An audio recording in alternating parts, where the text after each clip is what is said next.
It's coming slowly, coming back. So last session, what we did, we tried to understand the size of the distribution, inequality, how spread they are. Now we are moving to poverty measurement. We will be using some of the concepts that we already used in this session.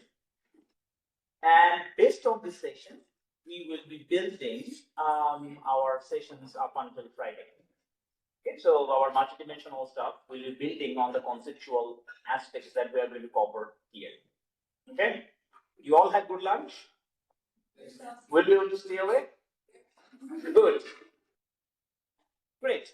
So again, the same textbook that can be followed that I suggested for the previous session. So we have a lot of materials to cover in 2 hours. Let's see how the pace goes. But if I'm going fast, stop me, ask questions. I'm perfectly fine to respond to. Yeah. So to begin with, given that this is about energy poverty, why don't we start about asking why do we even care about poverty? Right? What evidence do we have globally that for some of you it may be natural, yes, we are doing poverty measurement, different kind of poverty measurement. Why? So why care? What is poverty? Now, poverty broadly can be seen as lack or absence of acceptable choices. Yeah. How do you see poverty? Let's hear from some of you. What do you think? What is poverty? Lack of basic amenities. Basic Lack of amenities. basic amenities. Okay. Anyone else? Deprivation of the basic amenities. Yeah. So both of you. Deprivation of amenities. Anything else? Inability to fulfill Depends on basic- the- One by one. Let's hear. If we look at from Amartya Singh's angle, then it is deprivation of freedom and capabilities. Okay. inability to fulfill basic requirements of survival. Okay. Basic survival. Okay. So you are coming from basic needs. Yeah, health, education. Yes. It's like the same, but the perspective on the standard of living, they are paying to maintain a minimum IT standard of living, And what is standard of living? just like to fulfill the basic needs and wants. So you are coming back to basic needs. Yeah. Yeah. So we all have to start from a fundamental place. Yeah. Glad to hear that you mentioned sense capability approach as well. So there are you can view poverty from lack of various things. Some may come and see lack of basic needs. Some may come and say lack of basic rights from human rights perspective. Same would come from a capability perspective, lack of freedom, lack of choices, and so on. Yeah, so if you take the broadest definition, it is going to be the lack of acceptable choices on a broad set of life decisions. That can be seen as poverty. Now, somebody may say that, look, we feel access to resources is the most restrictive. So I want to see poverty as lack of resources. Fine. You back to the realm of income poverty or consumption expenditure poverty, because this is what you do. If you are saying lack of basic rights, well, you have to define what rights, right to free speech, right to education, right to health, and so on. If you are talking about capabilities, you have to define the concept of capability, functionings, and so on in the sense what. Yeah.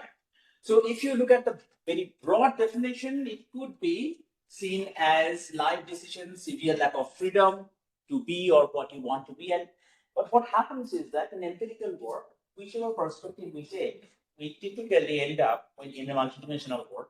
We quite typically end up with a similar set of indicators, but that does not mean that set of indicators, and I will cover it more on multidimensionality, it's rather than a choice, is more of a lack of data, right? Because whatever data we have, we need to measure, right? We need indicators, and we generally do not typically have the data beyond certain indicators.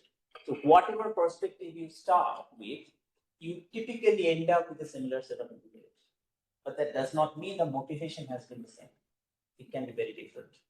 Yeah. Okay. So these are examples. It could be inadequate resources by necessity of life, cause of illness, early deaths, illiteracy, lack of education, mental and physical health, lack of opportunities, occupational opportunities. Yeah. Um, Lack of dignity, lack of respect from others. These are certain things that you do not find in typical data set. So they are not included.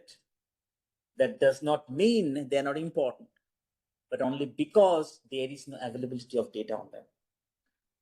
Typical household service won't have data on these aspects. Yeah, they're not asked. Also, exclusion from community affairs, social exclusion. In Europe, for example, when they apply that multidimensionality, they generate a poverty measure for social exclusion. So the multidimensional measure concept is used, but as social exclusion. So whatever tools we are learning, now we will be talking about single dimensional measurement, but the same tools are applied elsewhere. It's just you are doing. So here you will be looking at energy poverty applications. Yeah, but the same tools can be applied elsewhere. Okay. There is some evidence how people at different level or at society, at international organizations, so if you look at Millennium Development Goal, from 2000, these number of countries, many number of countries, they all came together and they agreed on some basic principles. Yeah. If you look at G8 or G7 summits, they also talk about helping different Asian Development Bank, African Development Banks, and so on. SDGs talks about reducing poverty and poverty in multiple dimensions.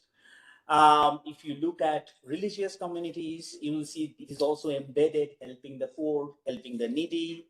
Then you have cash transfer programs. So all these things evidence that societies, countries, international organizations, they care. Yeah.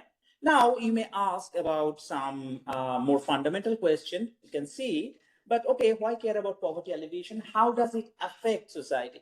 We said it's fine, we care. But if we do not care, what could have happened? Or if we care, what could have happened? So if you look at individual perspective, people look at as a moral responsibility, a personal responsibility.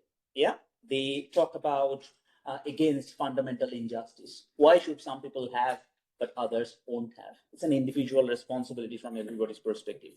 If you look in terms of political leaders, so it can lead to social instability if you just leave it, too far. And if you can do it, it is also an indication of good governance. If you look at economics, poverty can be seen to us as a lost opportunity. Yeah, we all know that if you look at typical economic growth theories, they argue that it's not just physical capital, human capital, and labor. It's just ideas, the productivity that drives it, right? Where do ideas come from? Ideas do not fall from sky. Ideas come from us, people. Now, when will we be generating ideas properly? When we are in good health, when we have good education, and so on. That directly links. Yes, you have to reduce poverty. You cannot. So you reduce poverty, that means you are increasing the potential of further development of ideas that will drive the future development and future growth. This is at the heart of it for us, economists. And of course, for business leaders, you will see a lot of innovative ideas they will try to do to catch the bottom of the pyramid. So everybody has incentive to work and reduce poverty. Now, then, as you said, poverty can have a general form of general poverty, but then we can have typical particular types, energy poverty, there could be health deprivations. You can even create a multidimensional measure of health only, because health deprivation is also multifaceted. Same with energy, anything, yeah? Okay. So why we start with monetary tools for monetary poverty or tools for single dimensional poverty is that monetary dimension is not the end in itself, but it is an important dimension. As an economist, I cannot ignore the value of money. So money could be necessary, but it's not sufficient for higher well-being. Even if we have money, there could be lack of other aspects. Money is an important one, but it's not an end in itself. It's a good means. Yeah. And also, the monetary poverty literature is the most well developed because the variables are cardinal.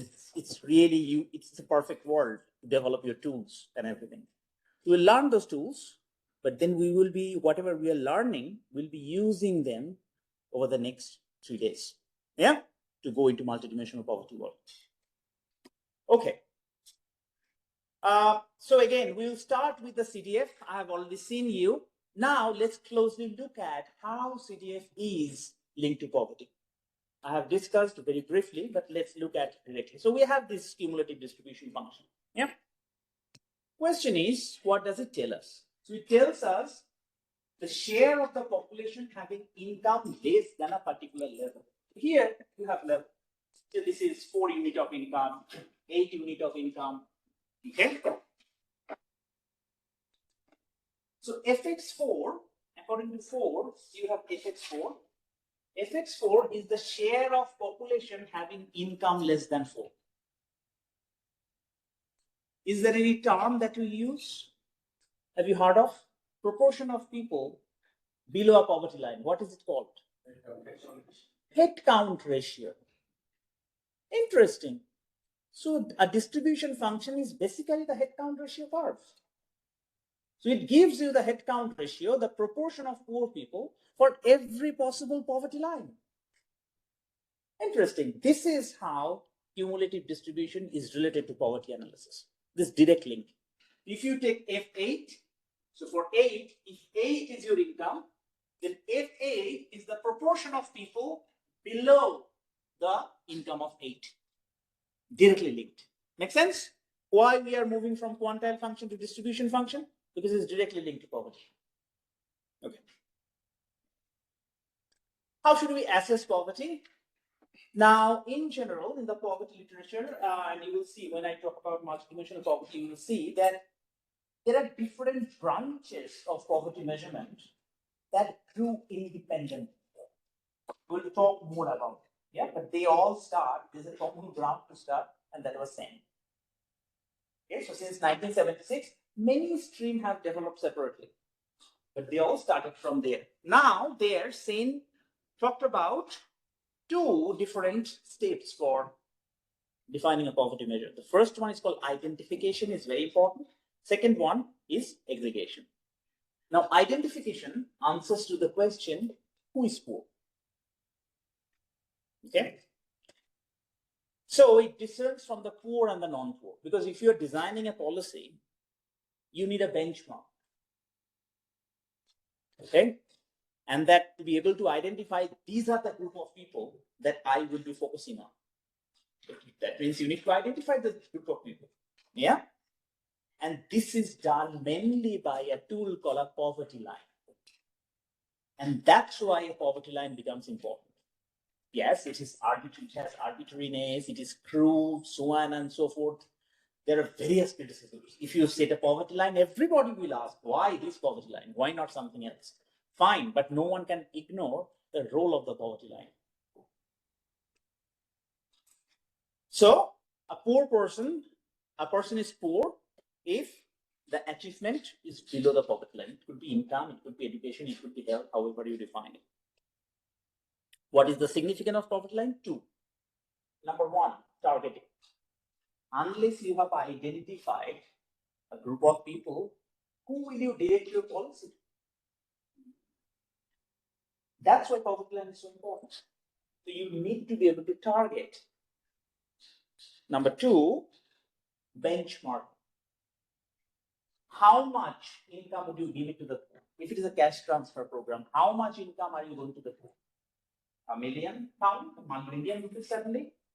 Government has limited resources. How would you do your budget? So you need that benchmark. So these are the 2 reasons why poverty lines are important. Yeah. Now it can be debated.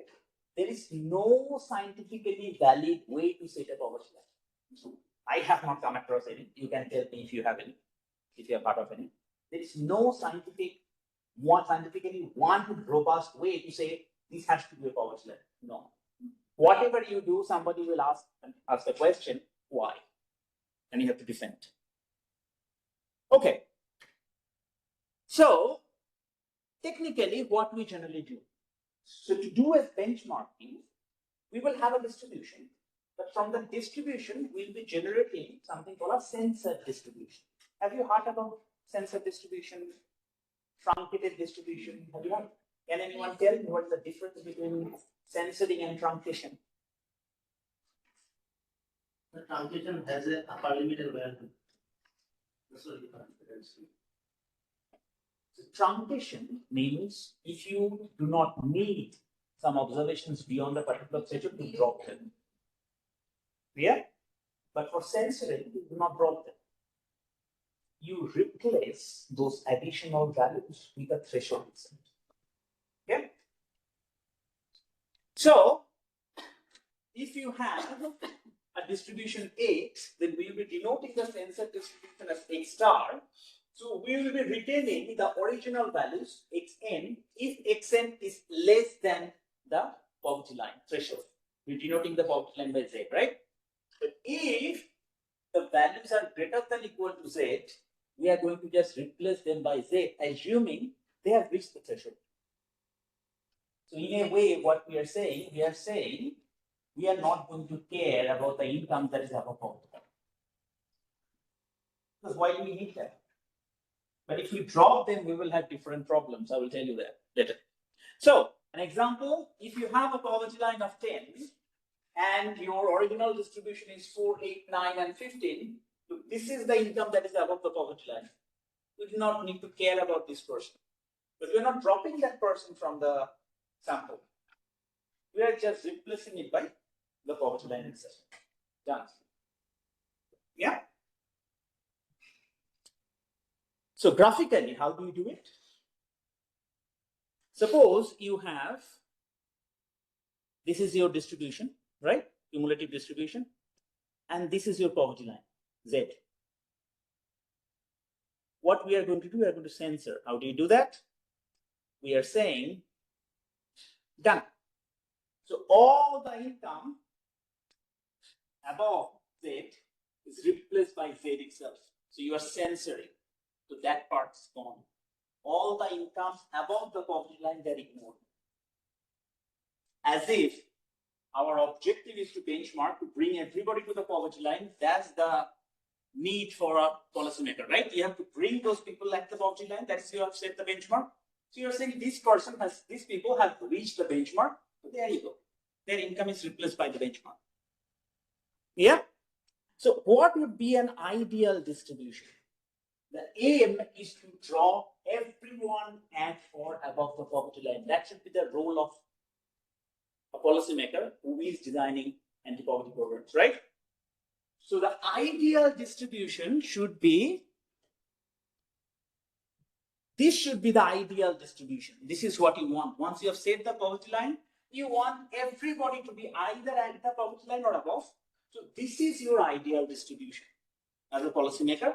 And we'll be using this notation because I will come back to it.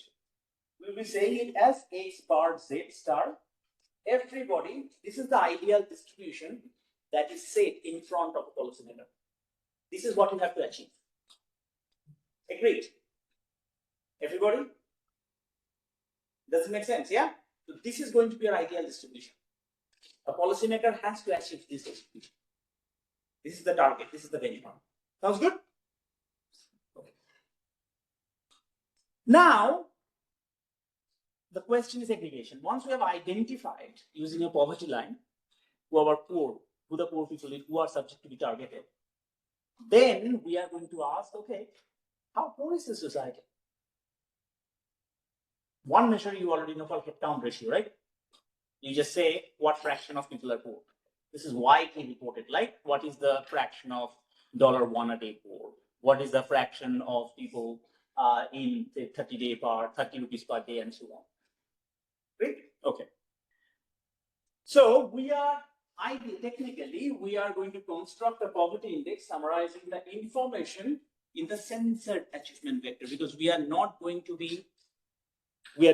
care about the income of the non-poor. So we will just be caring about the income of the poor. So censored distribution, not the original distribution.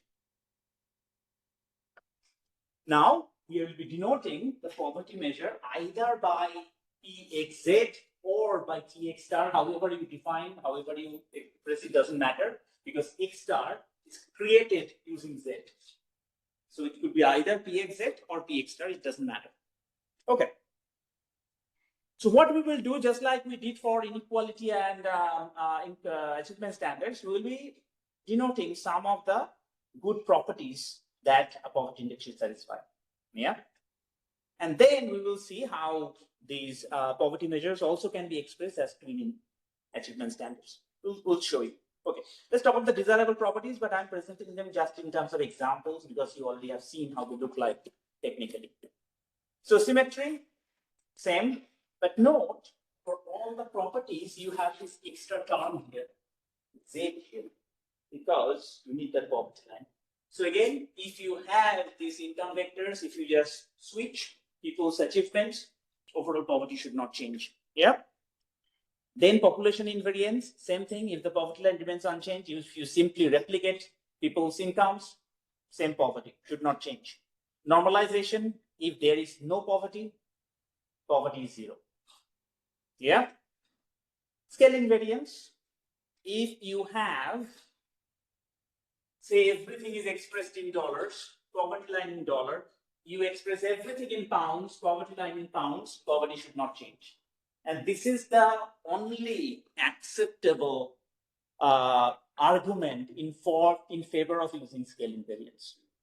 Remember, scale invariance takes you to, in inequality world, it takes you to the right wing view. Yeah. Monotonicity, the idea is that if everything else unchanged, same poverty line, if you have an improvement in the income of a poor person, should poverty increase or decrease? What would you expect? Everything else unchanged, increase in a person's income should reduce poverty. Okay? That's monotonicity. Transfer principle works here, but I will talk about it a bit more over the next few days. It comes from sense idea. If you take these two distributions where the average income among the poor, all these four people are poor, right? Because the poverty line is 10. So all of them are poor.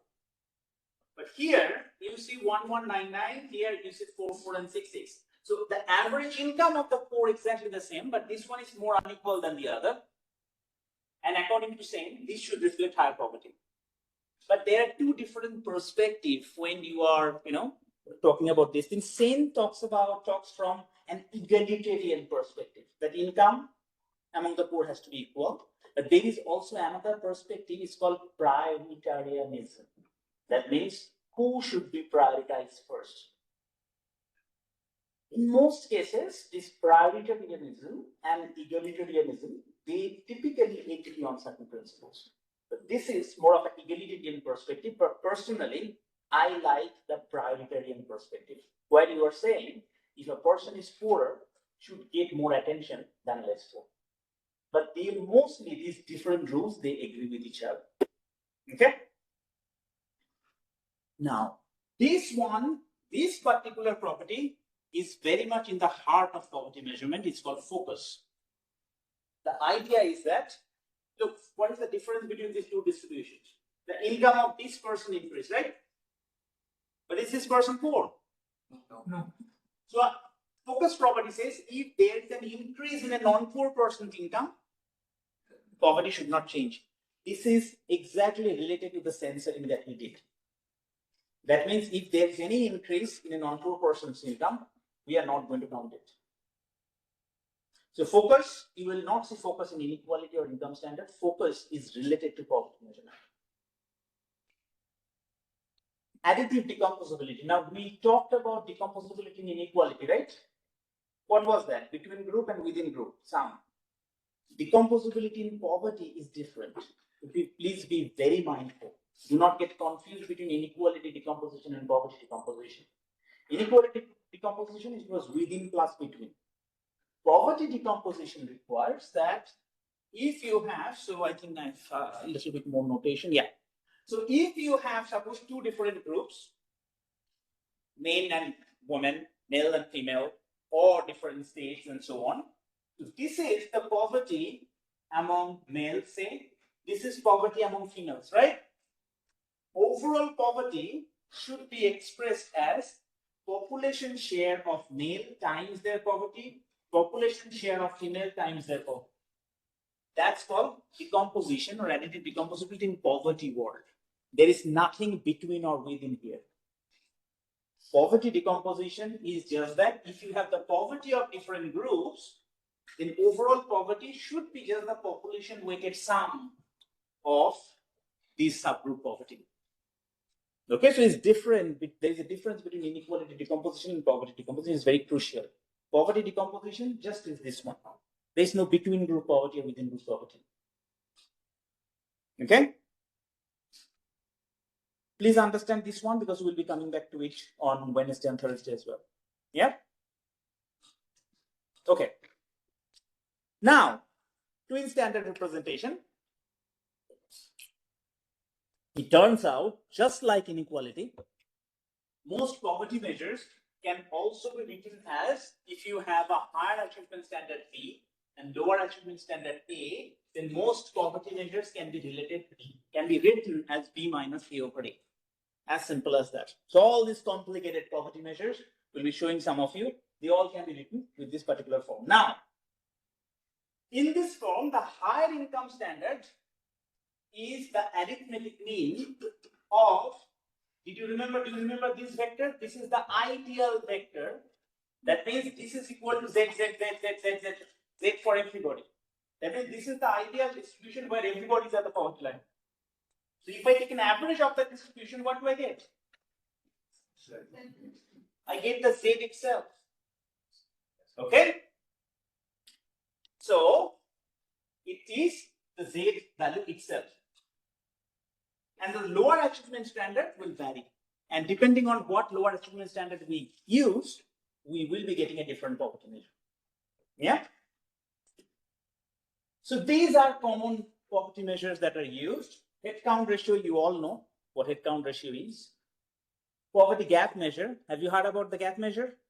Poverty gap, some of you did. Okay, we'll talk about it. Then there are other measures such as square poverty gap. There is something called censure or conform measure, Swartz measure. We'll talk about it, and some of them are currently used by the World Bank as well. They're doing some new poverty measurement as well. Okay. So let's talk about head count ratio. This is the most well-known poverty measure.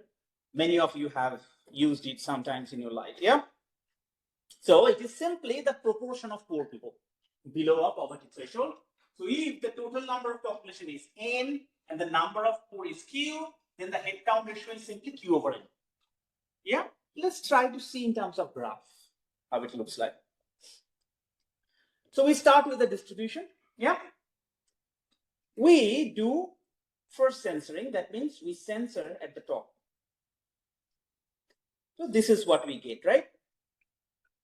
Now we introduce something called doubly censored. We censored twice. We censored at the top to get the censored distribution. Now we are going to censor at the bottom. Let's see how it works. That's called twice censoring, so doubly censored, right? This is how it goes. So if the incomes are above Z, equal or above Z, we replace by Z. And if the incomes are less than Z, we replace by 0. Okay, how does it look like? This is how the distribution, a doubly censored distribution, look like. Okay, I'll show you a funny thing. Yeah, what it is. So we are going to denote it by 2 star. Yeah, it's in double star. Okay, very good. And it turns out this one we already showed. This is equal to Z, right? This is the ideal distribution, Z. So average is Z. So this is Z, this is Z. Z and Z, right? They cancels out, you get a 1. This one turns out it's the average but of this double star. And I'm going to show you this is equal to Q over N. Would anyone like to do the maths by themselves?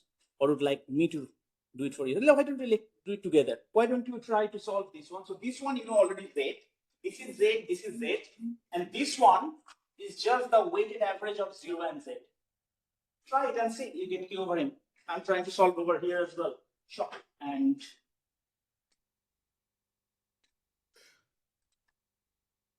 so look, what we have Z minus, this is what you have to do, right? We had Q number of 4, right? So we should have Q number of zeros and N minus Q number of Z.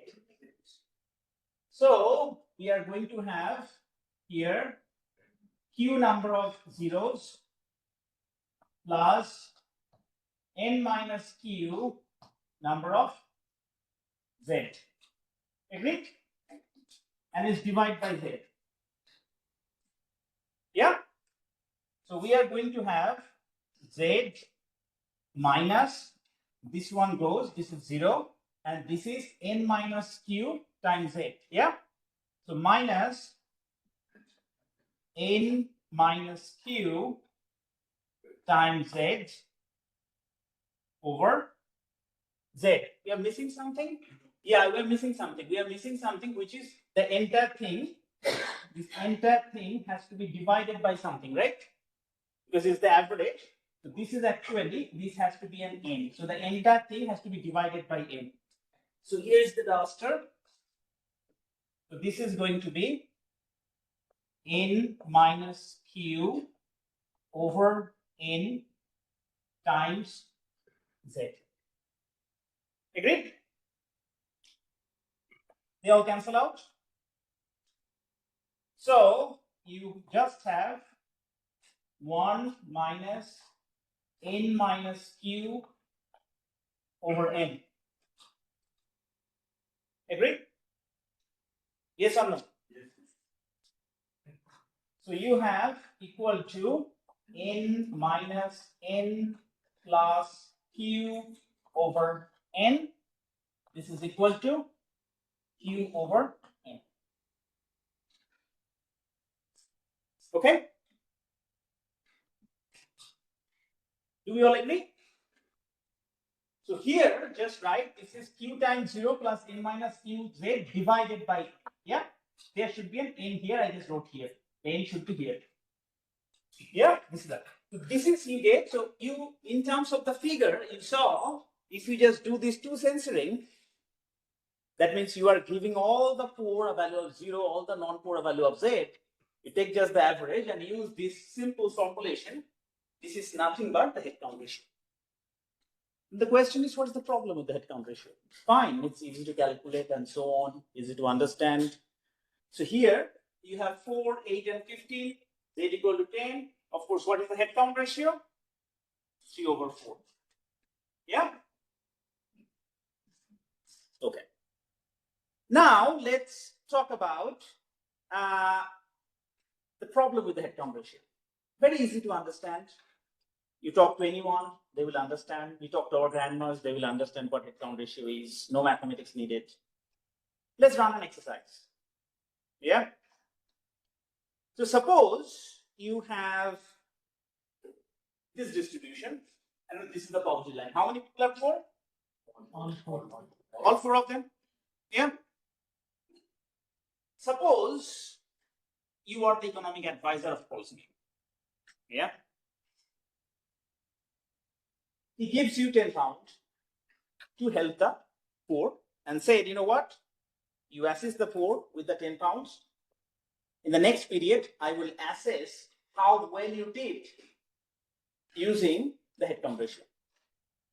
How do you distribute the money? So we first put the 9 and 5 so that 2 people came out of the board. Okay. Less they will distribute money.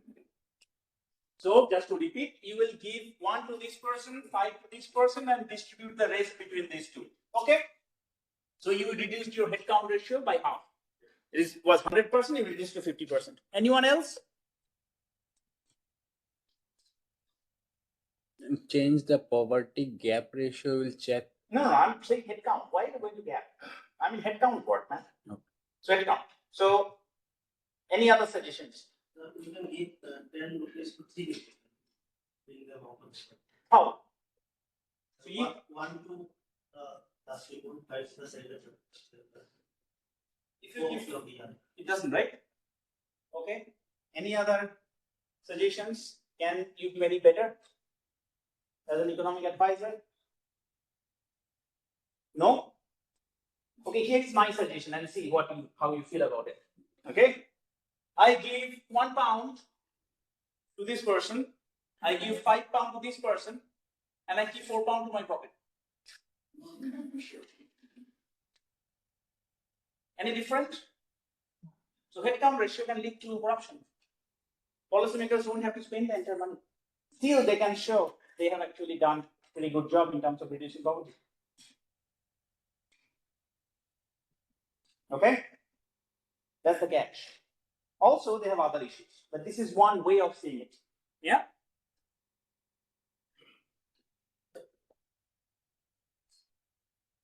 Now, we will see, so I didn't have other examples because of the shortage of the time. Also, think about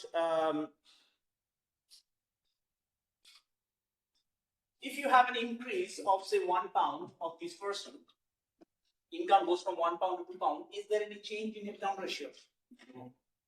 So it violates the property. That property is called monotonicity. So you work very hard, you improve the situation of some people who are really poverty stricken. They're better off. They didn't come out of poverty, but they're better off. And at the end of the day, World Bank or IMF who gave you the loan tells you you haven't done anything. Your headcount ratio was 20%, it's still 20%. So you can see, even, I'll come to that, even with, so technically you can understand, oh, it doesn't satisfy monotonicity, but what is the policy implication? That is the policy implication. Yeah? Yes. So that example you gave, you said that $1 to be given to the person having 9 pound and 5 to the person having 5 pound. So if we do this, that $4 is given to the person having $5 and 1 to the person having 9. Then how does the person with $9 and $10 are different from each other? They are not significantly different. And I gave 1 to this person, these 5 two to this person. These two people, individuals, if we give them amount, which would mean that one is above above poverty with 10 pound, and the other one is at $9, just below the poverty line. But I'm giving £5 to this person. 4%, 4 pound. In case you give them that person 4 pound, Yeah. then it means that he'll be having 9 pound, right? Yes, so what is your headcount ratio? Suppose I give My head count is 10. I mean, 10 is the poverty line. No. If I give £1 to this person and £4 to this person, what is the poverty headcount ratio? 25%.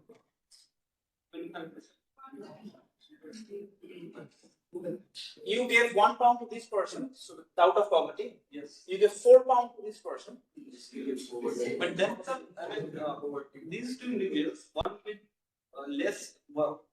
the one with having 9 pound is not significantly different from the person having 10 pound, right? But our question was, I am the policymaker, I am the economic advisor, and somebody has asked me to do maximum reduction in headcount ratio from my side. I'm not thinking about from the people's side. Somebody may say, why are you giving them at the poverty line? Why are you not giving another £2? But I am thinking from the point of view of the economic advisor here. That's a different issue where we'll come to that later. We are not talking about that. I am saying, if I follow the rules, then I have to reduce headcount ratio, the maximum amount.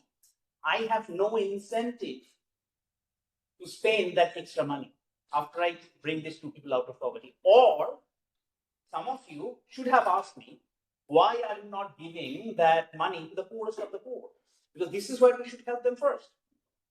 But the headcount does not give us any incentive.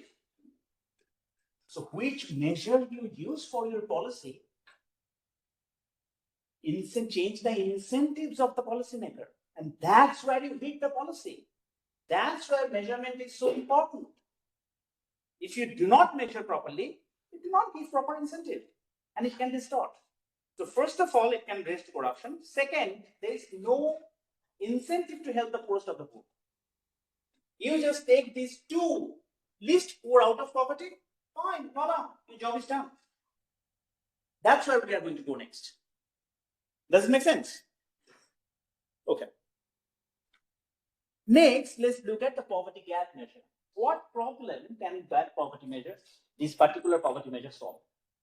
So what we do here, instead of just converting them to 0 and Z, we are not looking at 0. Instead, we are computing something called normalized gap. How far below the person, a poor person, is from the poverty line? So Z minus xn star over Z. Now see, I'm using xn star. So those who are not poor, their value is already becoming 0 because they are getting the value of Z, right? Z minus Z over Z is 0. So now we are looking at those who are poor, they have normalized gap, normalized shortfall. This is what we are going to call it. And those who are not poor get a value of 0. Yeah. And then this is the distribution. So this is gap for the innate person. So these are, we have few poor people. So this is the vector of this normalized gap. All lie between 0 and 1. Yeah. Larger gap, that means larger the value over here. Then we construct something called an income gap. What is income gap? This is just the average of all the normalized gap among the poor. The problem is that this is not a poverty measure. Because if a less poor person becomes non-poor, this particular amount increases. So this is not a poverty measure itself. Poverty measure is the head count ratio multiplied by the income gap. That's the poverty measure. So please never use this as your poverty measure because this is only focused among the poor. And it can go up when a poor person becomes non-poor. You have to use this one, which is PH times PH. Okay? Here's an example. If you have this as your vector, then of course 3/4 of the population is poor. You compute this GQ, which is only for these 3 people. This is 0.6 because it's 60% below the poverty line. This is 0.2 because 10 minus 0.8 over 10 is 0.2. Then 10 minus 9 over 10 is 0.1. You take the average, you get 0.3. You multiply it by the head count ratio, you get 0.225. What does it solve? Head count ratio was only looking at whether you are poor or not. In gap, you are saying how far below you are the poverty line, that matters. So that will solve our problem. The policymaker is not going to waste the money or do corruption with the money because every single penny you spend on the poor people, it will be reflected in your gap. It will reduce the gap. So one problem can be solved. Yeah. Now it turns out poverty gap can also be presented as this is Z minus, in this case, it is the average of the sensor deprivation vector itself, the entire sensor deprivation vector. Yeah. If you do that, divide by Z. So this is what it becomes, 1 minus the average of the sensor deprivation vector divided by Z. That's your poverty gap.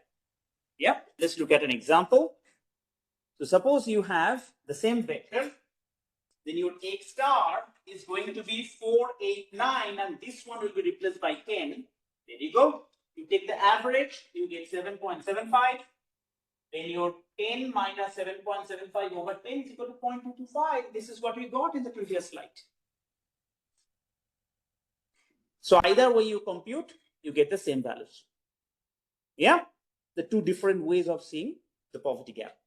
Okay. How is it effectiveness? Well, of course, if you have these same idea, you have all 4 people as 4. Now again, I ask you to distribute 10 pounds. How do you distribute the 10 pounds? This time. Yeah, but how would you? What would you do? Yeah, go ahead. So we put with 1 pound to person having 9 pounds, then to the 5 pound person, Okay. and then to the 3rd pound. Okay. Anything else? Anyone else? Will give 1 pound to that 9 pound person and 9 pound to that 1 pound person. Last. Interesting. Okay. Anything else? But sir, in the poverty gap measure, we don't have that. To give it to the 1 pound person. So it will be. But what incentive do you have? Why your rule is better than hers?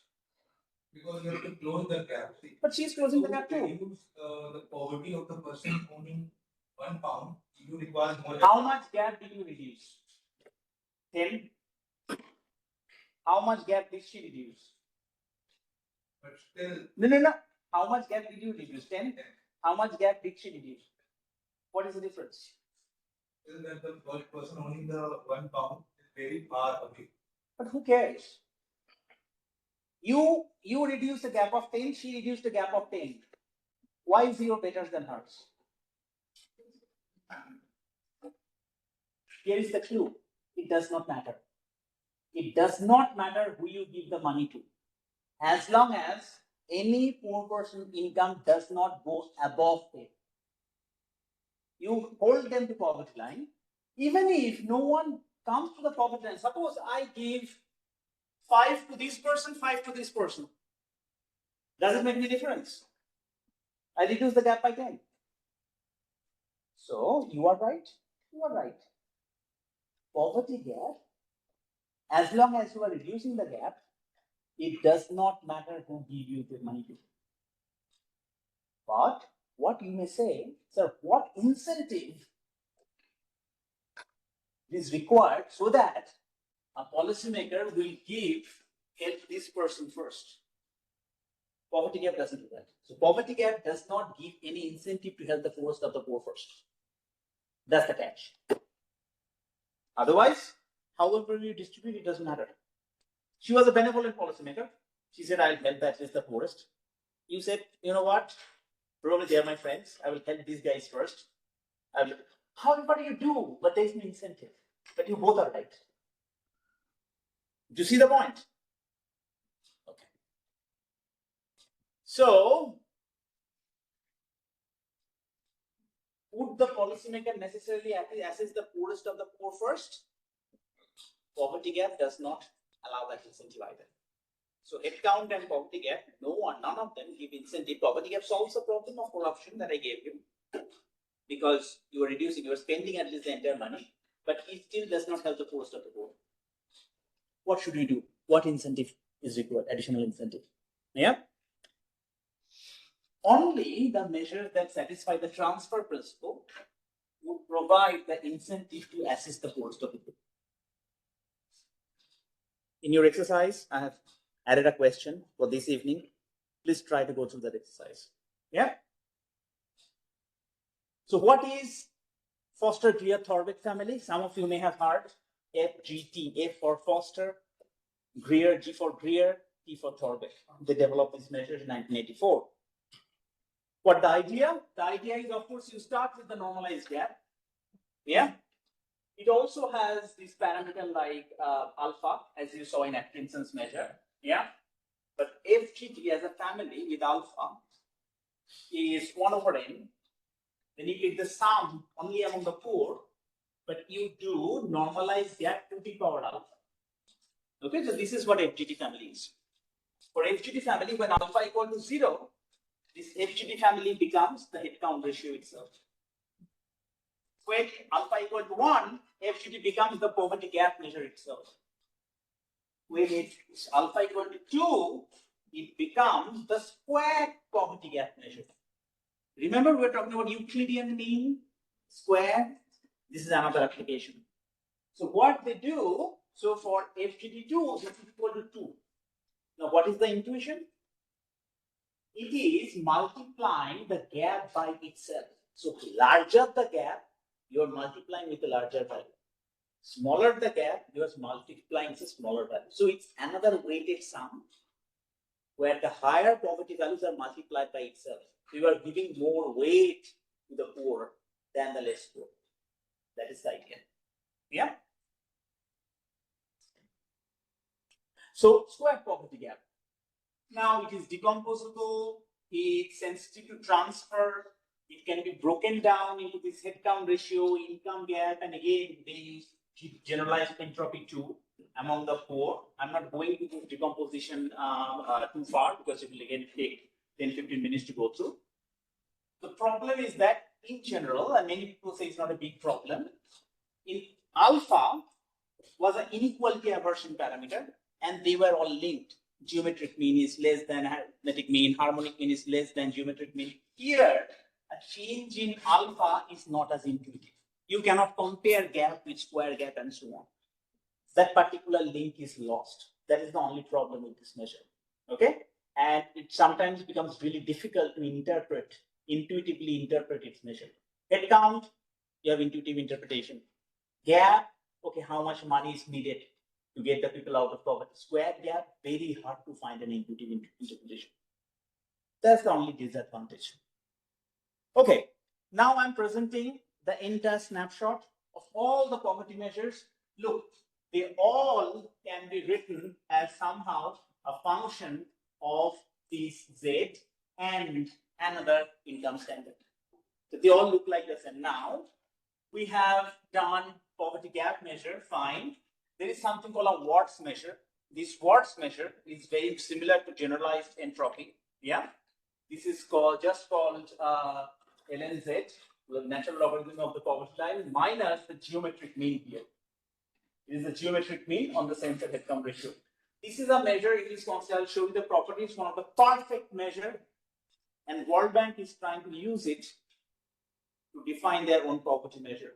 This is an attempt going on since 2023, 2024. Yeah. Then SST measure. Well, this is same Sharrock and Thorn measure. Also, this just simply applies same mean on this particular sensor, the achievement vector. So you can see they all are very simple in that sense. Once you know income standard or achievement standards, you just apply the same tool to create inequality measures, to create poverty measures. They all are linked. They're all integrated with each other. Once you understand the achievement standards, rest are just easy. And similarly, there is another called Chakrabarty, Hemming and Wolf measure. This is also, you apply one minus, but here you just used generalized mean of value alpha. I showed you the generalized mean as, generalized mean. So you use the generalized mean and alpha, and there you go. So all of these measures, except for the squared gap measure, which does not have a twin standard representation, rest of them are just as simply presented like twin income standard. That's it. Okay. I'm not going to each measure one by one, but very quickly, these are the properties that they satisfy. Headcount ratio doesn't satisfy monotonicity and transfer, and you saw the policy implications of that. Poverty gap measure does not satisfy transfer principle. So no incentive to assist the poorest of the poor first. Rest of these measures, they do. So you can see the squared gap, Watts, they satisfy almost all properties over here. SST, Sen, Sharrock and Thorn, given that it is based on same mean, it does not satisfy additive decomposability and subgroup consistency. Yeah, it inherits from Gini and same mean.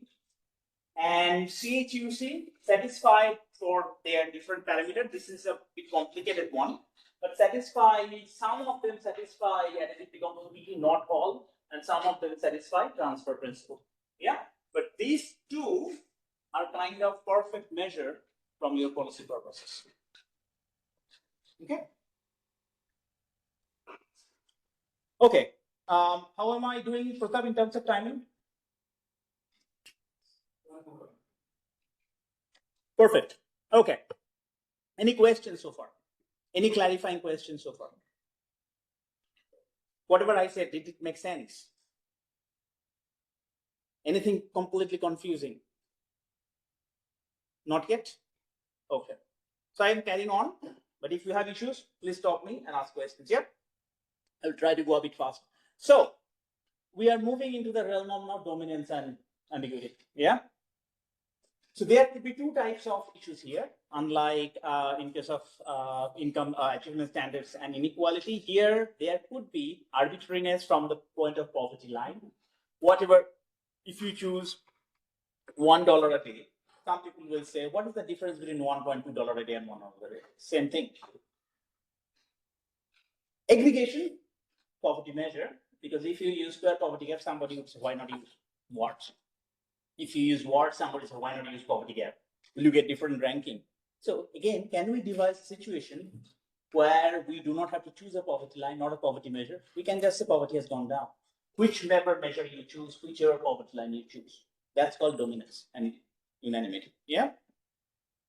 So, just to give you an example, not rocket science, it's very easy. Does the choice of poverty line alter the ranking? Yes. Let us consider these two distributions. Yeah? If, your poverty line is z equal to 7, you have first distribution with 1/4 head count ratio, second distribution with 2/4 head count ratio. Do we agree? Yes. Now suppose poverty line is changed to 10. Do we have the same ranking that society Y is more poor than society X? So you change the poverty line, your poverty ranking is changing. Not robust. Yeah? Similarly, what about all poverty measures? Again, take the same example. Again, if you choose poverty z equal to 10, X has higher poverty than Y. Agreed? Right? You take poverty gap, ranking reversed. Y is more poverty than X now. So you can see changing the poverty line, changing the poverty measures can change the direction of comparison. So can we devise a situation where we are able to say, no matter what, if you have that situation, you don't have to even compute poverty measures. Yeah? So variable line poverty measure, in general, poverty ordering mainly focus on the identification. Yeah? And variable measure poverty ordering is related to aggregation. Yeah, but we'll try to provide one solution that should take care of all of them. Okay. Now let's look at poverty incidence curve. Many of you may probably expect what this incidence curve is going to be about, which the curve that gives poverty incidence, the curve that gives poverty rate. You already know this is going to be the distribution, CDF, right?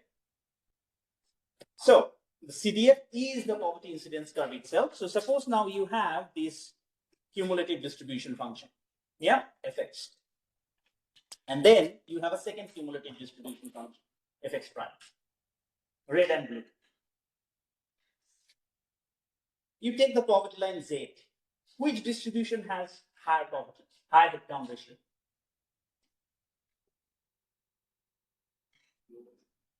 Red or blue? Red has higher head count ratio.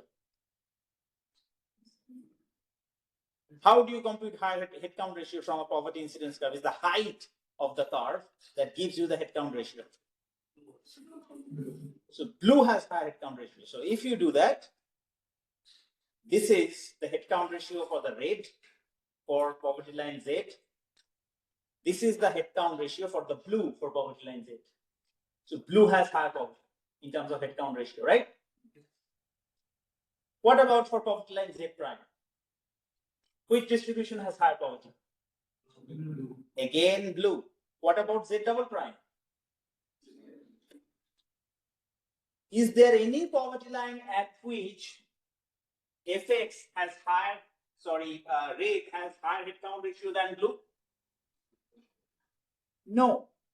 So no matter what poverty line you choose, blue has higher poverty than red. Now this is very similar to the quantile function. One was above the other. In case of distribution, one is to the right of the other. So whichever distribution lies to the right has lower poverty. Whichever distribution lies to the left has higher poverty. Always try to remember this figure because people always get confused. People always keep on thinking, oh, For quantile function, the above one has higher income standard. So that means to the right will give higher income standard. No, it's the other way around. Sorry, the right one will give higher income standard, but high poverty in poverty one is the left one, which has always higher poverty. Is that okay? Okay. So fx lies nowhere to the right of fx, then x prime has no lower headcount ratio than x for each and every poverty line. So if you just plot these two curves at the start, whenever you have the data set, you just plot these two curves and you get this kind of relationship. It doesn't matter actually which poverty measure you use. For headcount ratio, definitely it doesn't matter, right? This is called the first order stochastic dominance. Initially, I wrote the first order stochastic dominance in terms of quantile functions. One is inverse of the other. This is the first order dominance in terms of C. Okay? So it turns out x, f is dx prime, if and only if for every poverty line, fx is lower than fx prime. So for each poverty line, a lower fx dominates. Right? For quantile function, what did you have? The quantile function have to be greater than equal to, right? It has to be higher. Look at here, for z, the fx has to be lower always. So for first order dominance, that's why this morning I told you that I will revisit it. So for when you are stating the same first order dominance with fx, that means distribution, x, fx dx prime, if and only if fx for a particular income is less than equal to fy, the sign reverses. It has to hold for all b, and for some b, this relation has to straight. So if you have that relation, that means first order stochastic dominance. Now, how strong is the FSD result? It turns out if FSD holds, then there is agreement among all poverty measures I have introduced so far across all poverty lines. So if you have FSD, this kind of situation to start with, and if somebody says, which measure will lead high poverty? So you don't have to ask. First order dominance means all the poverty measures as we discussed so far will agree for all poverty. It does not matter. This is as strong. Okay, it's a very strong result. So whenever you are doing your research in terms of poverty, try to plot these distributions and see if you get dominance results. If you get dominance results, you don't have to worry about poverty measures or poverty lines. Sounds good? Okay. Okay. So let's see. So if you, I think we have already been through it, right? Yeah. Okay. So what happens when two poverty incidence curves cross? I'm not going to go deeper into it, but just for your knowledge, people look at, just like we did in terms of income standard, people look at second order, third order, and so on. So if it crosses, you can go to the second order stochastic dominance, which requires comparing the area under the CDF, not under the quantile function. Yeah, and it is linked to poverty gap measure. If that crosses, you can again compute the area under the second order curve. This is called third order dominance, and it is linked to poverty square gap. Yeah, so the tools exist. I'm not going into details because then I have to go into too much technicalities. I'll be requiring another 2 hours of lecture, unfortunately. Okay, then there is another tool you may be interested in. It's called 3 eyes of poverty curve. In one curve, you summarize headcount, gap, and square gap altogether. It was generated by Jenkins and Lambert. Very recently, in 2025, I referred to the paper, and that paper got published in Journal of Econometrics, which is one of the top journals in econometrics. They extended this framework to the multidimensional context or counting approach context that we will be covering They call it 3 eyes of deprivation curve. Yeah, but this has just got published in 2025, last month. Yeah, in Journal of Econometrics. Okay. Let's look at now poverty line sensitivity. So if we have this dominance and this beautiful word, fine, we are safe. But what if curves do not cross? What if curves cross and you do not have this dominance kind of results? Well, there are other tools as well that will allow you to conduct poverty line sensitivity. And it can work for income poverty. It may be used for non-income poverty, energy poverty, health poverty, whatever you do in this world. But it's a general concept. But I thought it may be worth discussing here. So if poverty dominance mainly answers whether a distribution has more poverty or less poverty, that's it, nothing else. Yeah. And if they intersect, it is still possible to do partial dominance analysis. In that sense, suppose you have a long curve and they intersect towards the end. And you could say, okay, I'm choosing, say, the middle 20% of income, but for the middle period, you suppose get dominance. People would mostly buy, yes, we are okay. At least you have dominance for this range. You should be okay. Yeah. But even that may not happen. A curve may be twisted. Yeah. In general, often it is interest in policy to understand how sensitive is our evaluation to the poverty line. That means if we change the poverty line to certain percentage, how much our poverty measure will change. Yeah. So you can use the concept of elasticity, which is the percentage change in poverty measured due to 1% change in income, is the growth elasticity of poverty. So suppose you have your headcount ratio, you get, for 10,000, you get 25%. And then for if you change it by another 10,000 to this, 11.2%, however you call it, you change your poverty line. Suppose your poverty index, headcount index changes from 25% to 30%.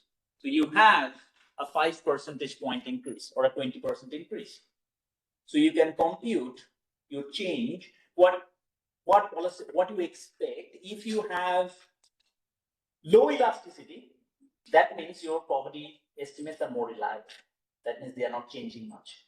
If they fluctuate quite a lot, then you will say, probably my poverty estimate is not so reliable. Yeah, that's the idea. So now, with regard to the percentage change in poverty, then what is the basic parameter which we will take into account? Like to measure the elasticity, we measure the percentage change in the poverty with regard to either change in income or change in income, changing. Say for you are doing it for a country, for India. So you say, okay, India poverty line is say 30 rupees per day, and you get a headcount ratio, right? Then you are saying, okay, if I change the poverty line by 10%, 32 rupees per day, how much is my poverty changing? Now, suppose you get your poverty, for example, this particular example is saying we have an increase of 12.5% rise in poverty line is leading to 20% rise in poverty.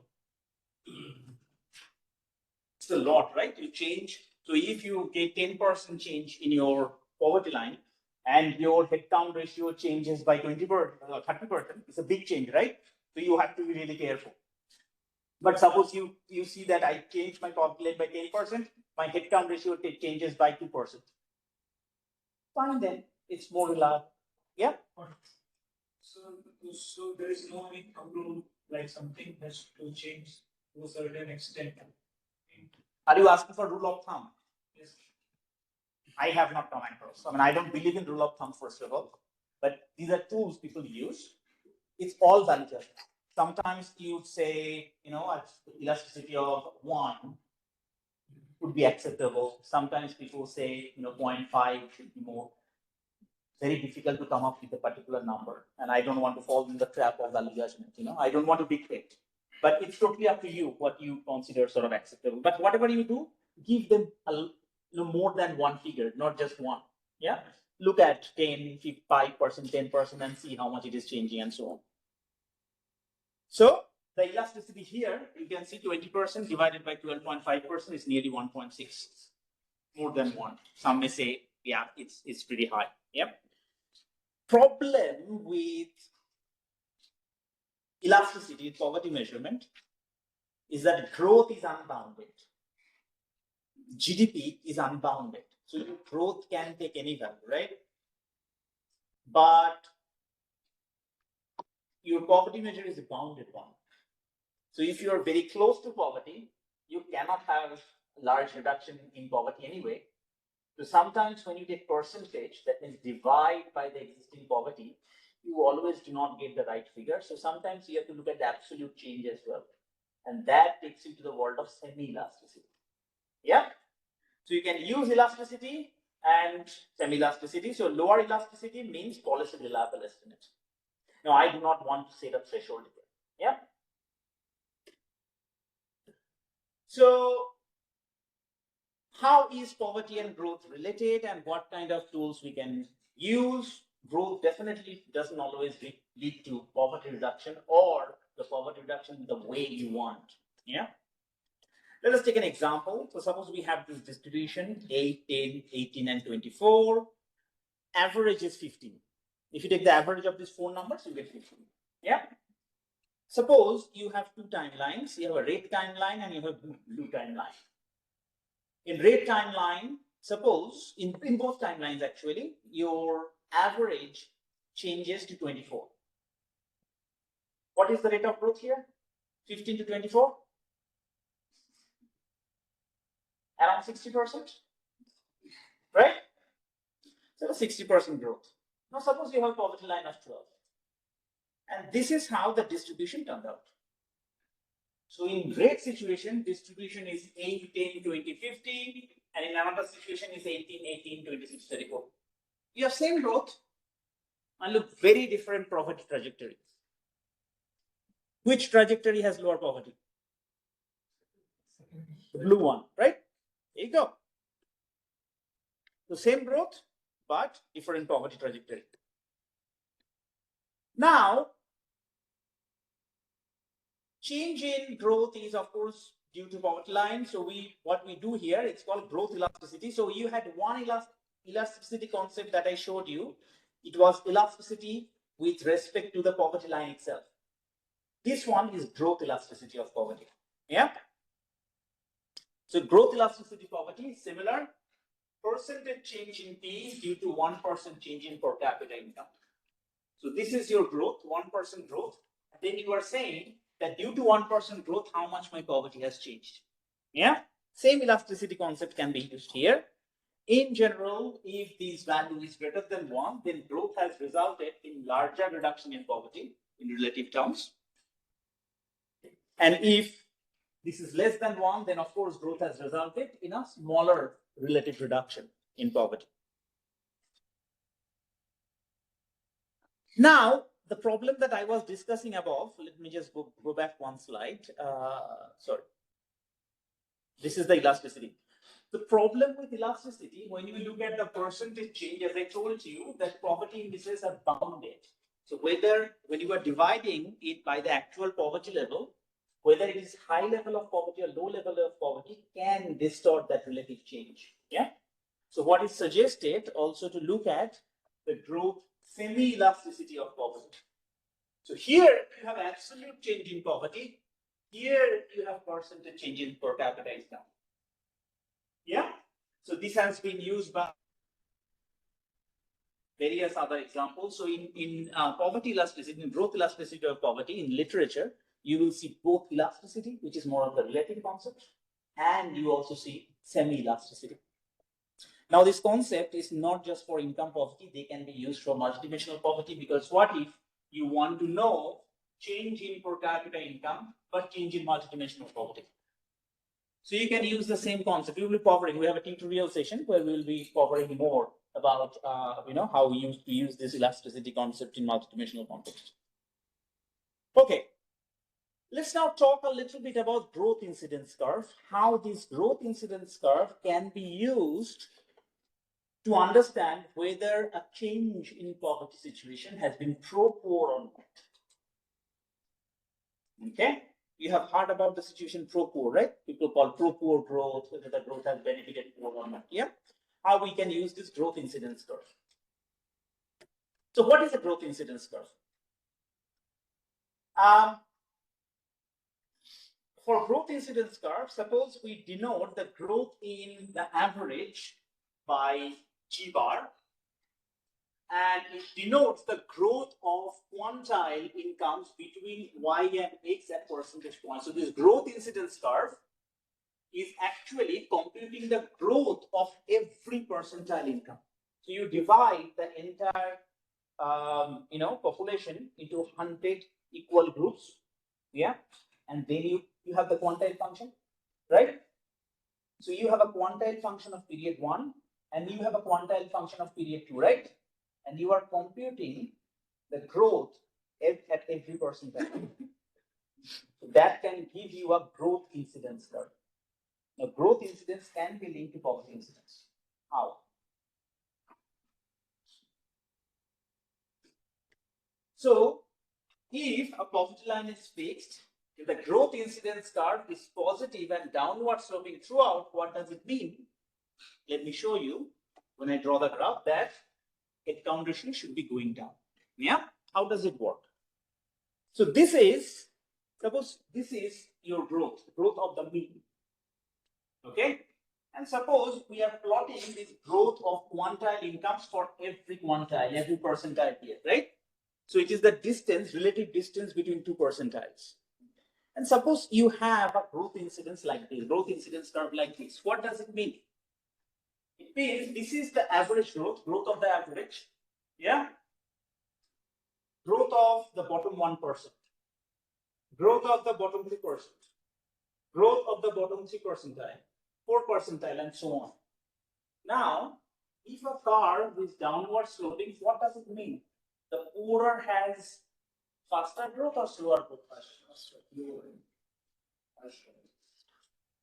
Again, some said faster, who said slower? And again, if you did not understand, let me explain again. So this is the poorest 1%, poorest 2%, poorest 3%, and so on, right? And you have the richest ones over here. And what we are doing, we are computing the growth for each percentile. So this growth incidence curve is falling. What does it mean? Is the poorer has more growth or richer has more growth? The poorer has more growth, right? So now, if this is positive and poorer has more growth, can I claim that the headcount ratio actually has gone down? Yes. Right? So growth incidence curve. So if you have this kind of situation, this is called a pro-poor growth. That means you have a growth, but look, the poorer, they have actually grown faster than the average growth. That is pro-poor. Here you have the richer, they actually have grown, but their growth is lower than the average. So if you plot the growth incidence curve, that means you compute the growth. Then if you go to World Bank website, World Bank has this these growth curves for different countries. So you can literally see whether this country has a pro-poor growth in the period of 5 years or 6 years. Yeah. So if you have this kind of growth, I can easily claim that this is pro-poor growth and definitely benefited the poor. In relative terms, there is the other catch, rightist approach. But still, even within the rightist framework, you could say that poorer has grown faster. If you have this kind of growth curve, growth incidence curve, what does it mean? Poorer has grown much slower. Look at the growth of the rich, much faster. So the main growth of the country has come. So people can look at growth, but where the growth is coming from is very important. So instead of just plotting the growth, you can plot the growth of the quantile function itself. That gives you an entire curve that helps you to understand where the growth has come from. Similarly, you can look at the growth of the Lorenz curve as well. Generalized Lorenz curve. Generalized Lorenz curve, what it does, at each point, it is the average income, lower partial mean of that bottom P%, bottom 10, bottom 20, bottom 30, and so on. You can again try to plot, this is the growth of the average. And if you have this growth, always, the generalized Lorenz, this point will always coincide because the highest point of the generalized Lorentz is the mean itself. So as a result, the highest point of the generalized Lorentz will always coincide with this one also. You see, the lower partial means are growing much faster here. If you have this kind of situation, bottom average income of the bottom 1%, look, this is the growth. Average income of the bottom 2%, look at this is the growth. They're growing much faster than the average. But then, if you have another kind of curve like this is anti-poor, because it is the bottom 1%, bottom 2%, and so on. They have grown much slower than the average. So you can use this kind of concepts to understand poorness of growth. Make sense? Yeah. I have to check my own time. Given that Pratap is not here, we have plenty of time. It's fine. Let's talk about a bit on poverty line. How the poverty line is set. As I told you, there is no one single criteria to define a poverty line. Yeah. So poverty line depends on the purpose that you are using. It can change from country to country, situation to situation. Ideally, different Indian states should have different poverty lines. They should not have the same poverty line. Yeah. Typically, there are three types of poverty line. One is absolute. What is absolute?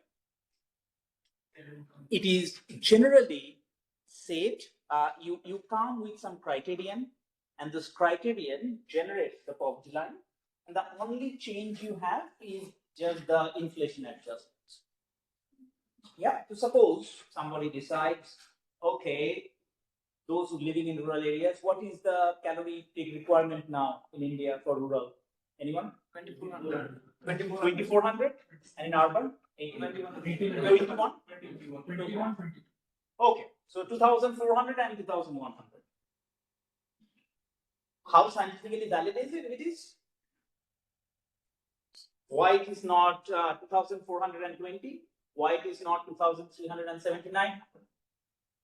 It is 2400. Does it vary from the size of the person? Does it vary across gender? So you can see a lot of arbitrariness there already. But suppose 2400 is something we agree on, it has been determined by scientific committee, fine. Some scientists have decided, some biologists. Yeah. The next step is that based on that, you say, okay, what kind of commodity basket is going to give you that calorie per day? You have probably 180 commodities, right? Has anyone computed directly from NSS? How many baskets have you used? I know Pratap will be covering, Pratap was here. But whatever you do, you have all these 270, 80 commodities, you use them to come out a figure. Now, you can have questions. Well, does your body translate in the same way? Does everybody's body translate in the same way? Maybe not. Somehow, we use that to come up with a figure 30 rupees per day. Okay? It's not set in stone. But then that 30 rupees, how does that change? That changes from per year, Okay, here is a story for you. So when we constructed this multidimensional poverty index in 2010, the figure came out to be somewhere around 53.7 percent figure. At that, and we used the inflation data of 2005-6. At that point of time, the closest NSS data was 2004-5. And for that data, the income poverty, the consumption expenditure poverty rate was 27%, which was exactly the half of what we got. So the Indian government and the ministry, they were not very happy about it. They're saying, are you making a joke? Because how can it be double than what we have just released? Okay, then the committee report came up. 2009. They changed the committee basket. They computed the poverty rate again. I think it was the rural poverty that changed. I do not exactly remember, but the total poverty figure increased for the same 2004-5 data set, increased from 27 to 37%. Rangarajan report came up. 2011. It was recomputed. and the figure increased for the same 2004-5 to 45%. So it was converging to the 53.7 figure we got from multidimensional poverty. Who knows, there has not been another committee, but if another committee is appointed and it is computed from, you will get 55% around that. So, whatever poverty line you say, they're arbitrary, they have challenges. Developing countries, mainly, they tend to use absolute poverty line because it is easier to show that your poverty has fallen. Because the only adjustment you do is your inflationary factor. Developed country, most Europe, for example, America does not. USA does not. Developed OECD countries uses their poverty line as 60% of median income. So that means if the median income is changing, your poverty line is increasing by 60% of it. Okay? So absolute poverty line is, this is how it is set. If you look at $1.9 a day, it is based on a regression framework, or $1 a day. You have the countries, you feed a regression, and you see where that regression line, the intercept hits the axis. That's your minimum amount required. $1 a day poverty line never went to the field and asked people in poor countries, is $1 enough for you? It was decided with a computer generated figure regression technique. And this is how they're operating even now. Okay? So that's where I would not use $1 a day for my own research, typically. Yeah. There's a lot of arbitrariness, but whatever poverty line you use, they will have some form of arbitrariness. The main reason for $1 a day is for international comparisons. National policy should not be set with $1 a day, $1.9 a day. Yeah. Relative poverty, on the other hand, the main basic argument comes from Atkinson's work is that whether people can participate in the society. So that means people's income, the minimum threshold should change with the increase in income of the society. They took median income as a representative income and set the poverty line as a certain percentage of median income. Now, if you follow that practice in India, the poverty reduction will be much lower because your poverty line has to change. It will not remain 30 rupees per month anymore. Who knows, it will become 120 rupees or something like that. Yeah, it will change quite a lot. If you do that, it will be very difficult for Indian government to show that poverty has actually gone down. Yeah. Then there is something called a hybrid poverty line because absolute poverty line has its own problem. It doesn't change over time much. Relative poverty has its own problem. It changes too much, too fast. Yeah. If you have, think of you have a distribution neutral growth. So that means that government is able to increase everybody's income by 50%. Every person's income has gone up by 50%. If that happens, median will also change by 50%, right? Poverty line will also change by 50%, right? In the end, there will be no change in poverty. That's another extreme. So that's why some people have suggested, why don't we look at something in the middle? It's called the hybrid poverty line. So you take the absolute income component, absolute poverty line, you take the relative poverty line, and you find something in the middle. The approach varies. Yeah. So Foster proposed an approach in 1998, and they said that, look, elasticity of absolute poverty, it doesn't change. So elasticity of poverty line with respect to any income standard is zero. You take the income standard of median. If median is changing, does absolute poverty change? No. If you adjust it for inflation, change in median is there, absolute poverty line remains fixed.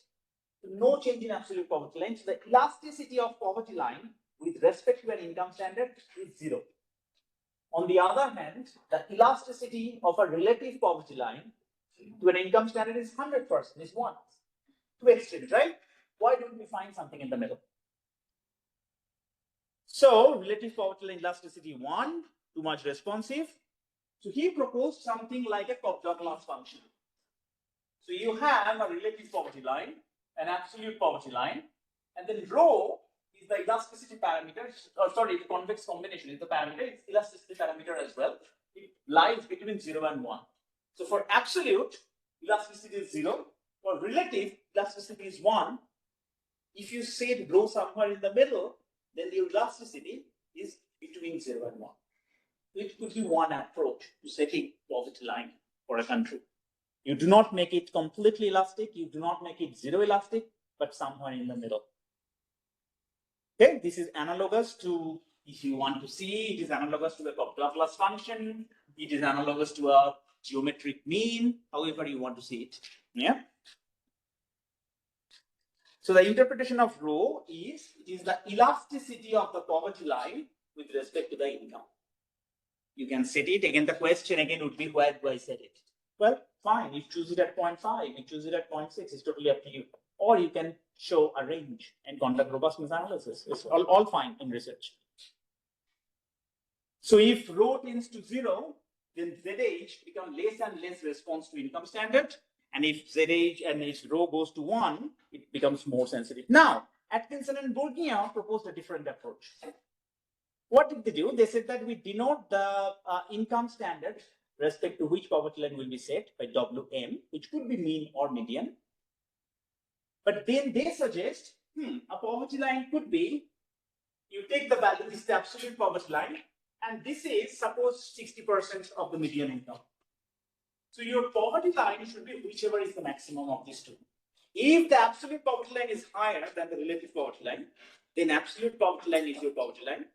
But then, if your relative poverty line becomes larger than absolute poverty line, then you have a relative poverty line as your poverty line.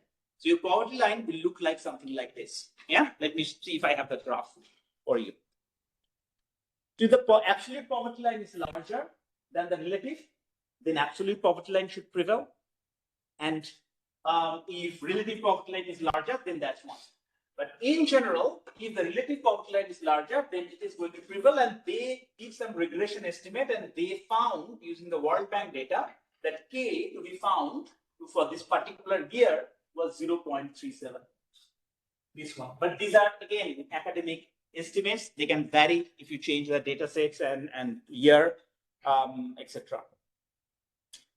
But then Chen and Ravelian proposed a weekly poverty line because they also observed that for Atkinson and Bourguignon, this elasticity was either 0 or 1 because they had an absolute part and relative part. For the absolute part, elasticity was 0, but for relative part, the elasticity was 1.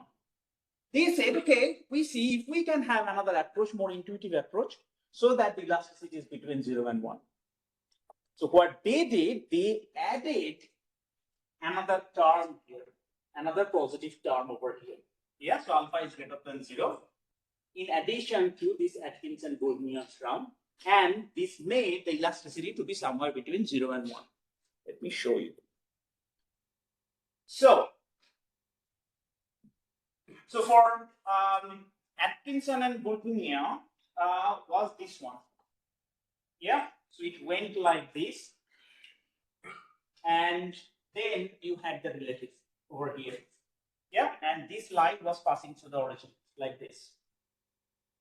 So for what Ravelian and Chen suggested, that instead of starting from the center, you have it like this, but you have an added term over alpha here, because if this one is going to the origin, for this part it is either 0, and for this part it is 1.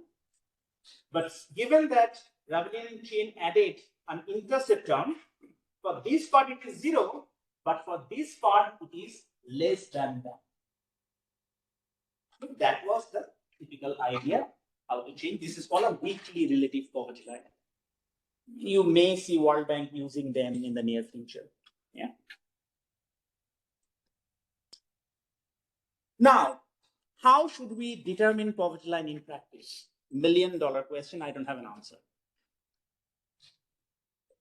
I don't think anyone will ever have an answer. Yeah. But let's see how people do in general. What are the arguments they have? So our answer should be, as an economist, we always say it depends. But it really depends on the situation. Yeah. So if you are interested in global poverty measurement, you have certain parameters that you have to keep in mind. You need to ensure that you have the same commodity basket for every country, because if you have two different commodity baskets for two different countries, their poverty estimates cannot be compared. So you will be limited by the commodity baskets. So you have to choose same commodity basket for all countries. Think of it. If you are comparing, say, forget about two countries, if you are comparing Rajasthan and say West Bengal, in one place you need more water, scarcity of water is a big problem. In West Bengal, that is not. And if you are using similar kind of requirement for these two states, they are not comparable. Okay, we have this kind of perfectly comparable situation is also not possible. So here, whenever you are now, I just gave you the example of two states within one country. Now think about all the countries, all the developing countries. You are limited by that set of commodity basket. Purchasing power parity adjustment you have to do, otherwise they are not comparable. And again, different commodity baskets, of course, is not possible when you are computing the consumption, aggregate consumption expenditure. If you are talking about national poverty assessment, you need to consider, the country's need, climate, preference. Same thing. If you are developing something for Jammu Kashmir versus you are developing something for Kerala, they have a completely different climate. They have a completely different need. And that's why we feel that every state should have their own poverty line. The problem is, then when the national government is designing the policy, budget sharing, one state is asking more budget. I said, oh, your poverty, you are not even comparable. How are you asking? On what basis you are asking? So you see, there is a trade-off. So you can define different poverty lines for different countries, for different states, different commodity basket, but the central government will have very difficult time in sharing revenues. So you have trade-offs. That's why I said it's not possible to completely solve it, but we always have to find a middle ground. Yeah. And of course, there is developing versus developed country. One poverty line, global poverty line, has never been used for all countries. The $1 a day, $2.5 a day, they are developing country poverty lines. Even when, I covered a little bit, even when UNDP developed Human Poverty Index in 1990s, they had one for developed countries, one for developing countries. So there has not been any poverty line that applied to all countries at the same time. It has never been done, and I don't think it is ever going to be done. Yeah, they capture different things. And of course, you have the idea of absolute, relative, and all these things. Okay, how much time do I have in Pratap's absence? It's tracking. Okay. Okay. So before we end today, and I will leave some time in the end for Q&A. I know you got tired too. Let's talk a bit about equivalence scales. Have you heard about equivalence scales? Any of you? No? Okay. It's new then. You. I bet some of you have used it in your research. So we most of the time use per capita income, right? Or per capita expenditure. Yep. Does every household member require or need the same level of resources? Yes or no? No? Yes? Okay. How do you adjust for that? That's where the adult equivalence or equivalence scales come into picture. Yeah. So does everybody in the household require income or expenditure equally? Now it has two sides. People should not use it to discriminate against someone else. Yeah. So let's have some rational understanding. No question. The amount of food that an adult eats, would a 4-year child eat the same amount? Maybe not. Yeah. That's sort of the arguments why equivalence scales are used. So just does the child consume the same amount of as adult? Of course, you give the answer no. Is it same when one person lives in a household as when 3 persons share the house? If a one person living in a house, would you say 5 people exactly requires 5 times the house of that when one single person house. No. In one house, you can have 1 TV. In a 6-person house, you do not have 6 TVs. Right? 1 person, you have 1 bathroom. 6 people, maximum 2 bathrooms, 3 bathrooms, not 6 bathrooms. So there is some economies of scale. So sometimes people say they should be adjusted. Yeah, let's see what kind of difference it can make. Okay, so these are the commodities that you can see within a house can be seen as public goods in the context of the household members. They share, right? To heat the room. If you have 6 people, doesn't mean you need 6 times the energy to heat the house. Yeah. Okay. So how to adjust for these scales? There are 2 prevailing, well-known household scales. Again, they have their arbitrariness. As a researcher, whenever you are using your scale, you should conduct robustness tests. Yeah. The first one is the OECD scale. What does it do? So it defines the scale as 1 plus 0.7. NA is the number of adults minus 1 plus 0.5 NC, which is the number of children. Okay. Suppose you have 1 adult member. What will AEOACD be equal to? Suppose you have 1 adult household member in a house. What would be the value of OECD? 1 plus, this is 1. This is, and there is NC is 0. This is equal to 1. So you'll be dividing by 1. What if 2 people, 2 adult people are living in the house? 1.7. So you are not dividing by 2, you are going to be dividing by 1.7. What if there are a single mother living with 2 kids, 2 children? 1 adult, 2 children. The value will be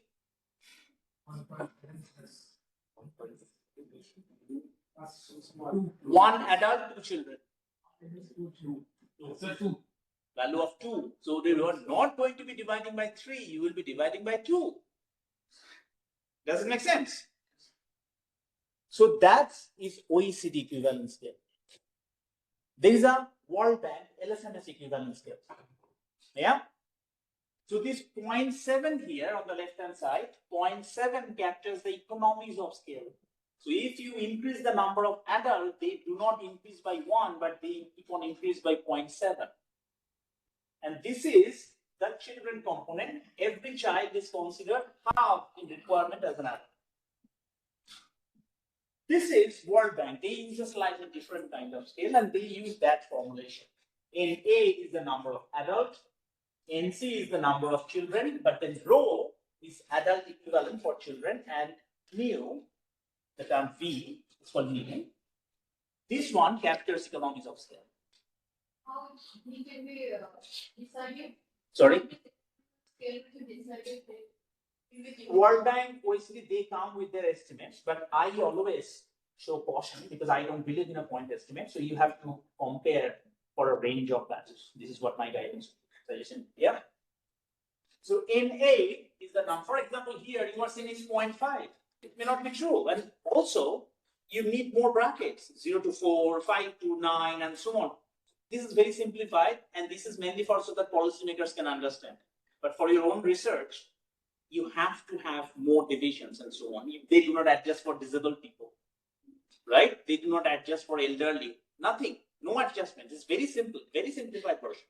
But you get the main concept. Once you get the main concept, you can create your own equivalence scale. Yeah. For LSMS, what we do, you have the adult, you have the number of children.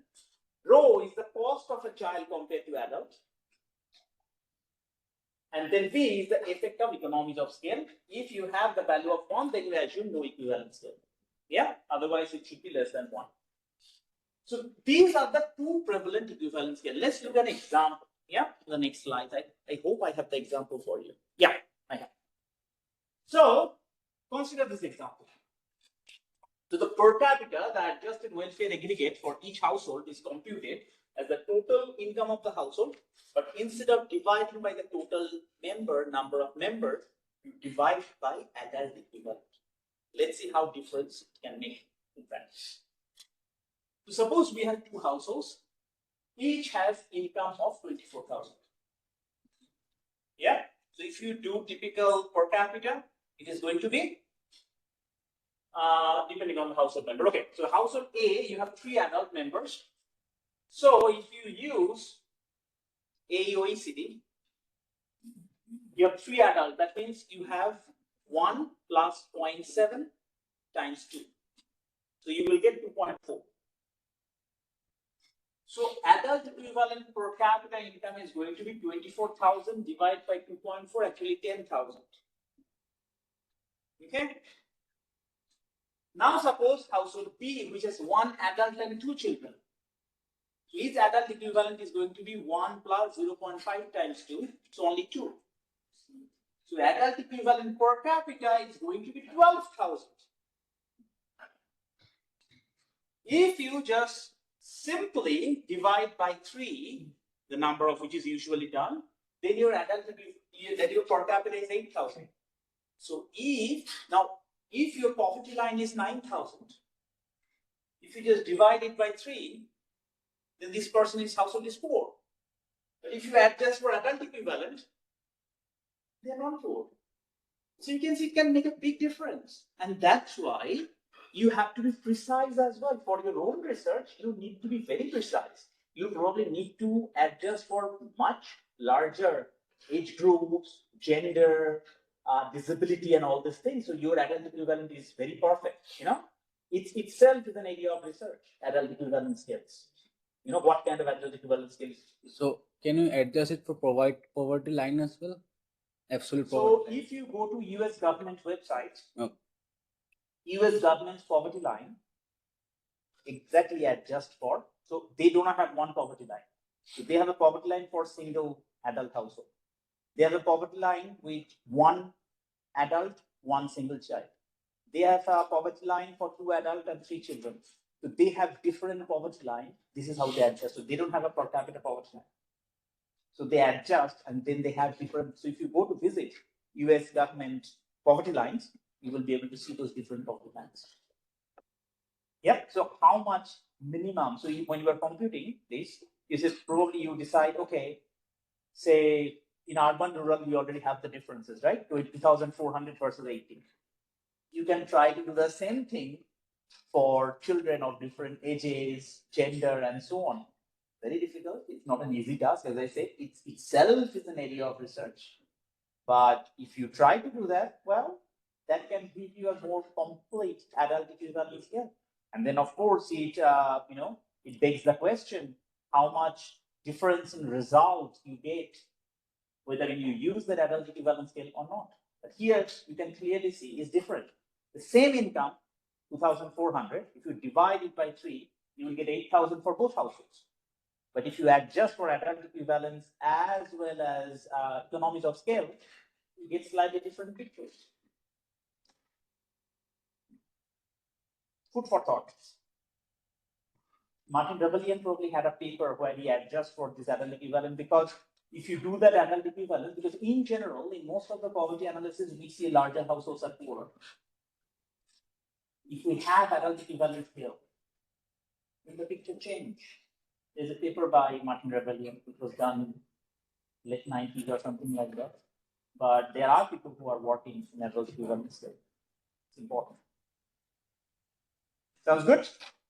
Well, I think that is the last slide for today. Yeah, so I finished with 10 minutes at hand, I think. Do you have, I know you're tired, but still, do you have any question? Any particular question from the content that I just covered? So one question about why gender distinction is not made in terms of adult equivalence. Why? Gender, gender in the. Oh, they should. They should. But Sometimes it is difficult to measure it. Very difficult. And how to do? There may not be any one criteria. Not only gender, as I said, disability, different kind of health problems, their size, their body mass index. I remember one of my colleagues is 6 feet 6 inches long, and he was taking a snack, and 5 o'clock. I would probably take some tea and biscuits, you know. As far And as he was having snacks. And I asked him, you are having snacks now? He said, look at my body size. I need more food. So there are different ways, but at the same time, you ought to be careful that the same criteria should not be used against people. For example, if you have more children, you know you have a children, it doesn't matter if your children has big requirement or whatever, your children, that means we will adjust and you are not poor. They can be used against them as well. So there are two sides as well. Yeah. You have got to be very careful when you are defining, because they have policy, because some people may not be identified as poor only because of equivalent scale adjustment. So you have to take all of these into account, because you have practical implications on people's life, and poverty is about people's life. So it is not an easy decision to make. But it is good to know what is out there and what is done rather than not knowing them. Yeah. So it's not only the demographic composition which has been changing. Along with that, the type of occupation which the different states is at. Moving to the northeastern states, but the type of occupation where the northeastern ladies have been involved with, it's totally different in comparison to the northern India, in comparison to the southern India. In that sense, the poverty computation in those regions should be different as well. Yeah, absolutely. So the social group wise also. Absolutely. Different people, if you look at the tribal region, if you look at other regions, they have different kind of requirements. It should be adjusted. As I said, Rajasthan would be requiring more water. Water is in a crisis point compared to other states which has rivers. So there are various things. You will never be able to find a perfect equivalence there. There will always be issues. But at least sometimes people opt for a bit of imperfection rather than not being able to find out devise the perfect situation. Yeah, it's not possible. But at least if you do that small adjustment, you different pictures emerge, and probably it's worth looking at that. No, but in case of India, we are not even bothered about the adaptive equivalence test. Nobody is going. No, because look, there is a situation. Okay, let me tell you a story. Because I was teaching, it was in Amman, the Jordanian statistical team that I was teaching about on multidimensional poverty. So we started with single dimensional measurement, right? And I was talking about the same way, the head count, poverty gap, and they were the policymakers, right? And I was asking them that question. You are the policymaker, what do you do? And of course, I didn't tell about corruption, that you keep the money in your pocket. I cannot say that. But anyway, the chief statistician said, Shimon, it's very good in class. I myself took economics, I understand what you're saying. If I go to my boss, who happens to be the minister of finance, who has to earn votes, if I ask him and explain headcount ratio, he will say, yes, I will go and talk topic. If I talk about poverty gap, he will say, no, I'm listening to you, but I'm not going to convey the problem. And if I start talking about poverty gap, square poverty gap, you just keep me out of this. You will not even pay attention and listen. So you have to keep in mind niche poverty or whatever discussion we do. We have one side where we have technicalities that the researchers must not. But then, of course, we have a policy side where people are making difference on the ground. Unless the communication is clear, many very good proposals will be lost. So they do not always translate to policy. So combining these two things, they're very important. Now you have to understand the OECD, they're working with all these countries, right? More complex they make, countries will say, I'm not using it. US, LSMS, they are dealing with developing countries, right? If they make it too complex, developing countries will say, we are not, although it is important, they will not see very implement. So, as researchers, should you give up? You should never give up.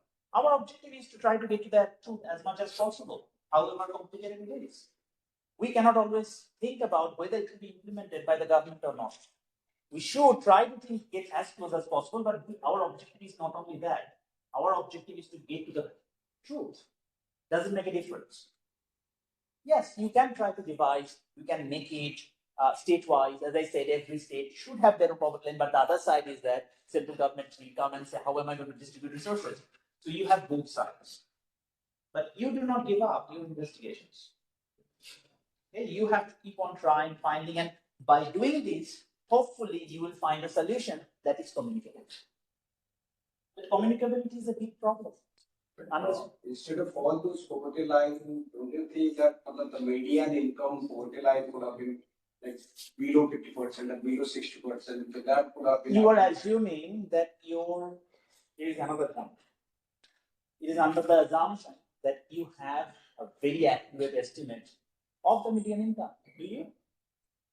Income we do not know because we do not have tax records.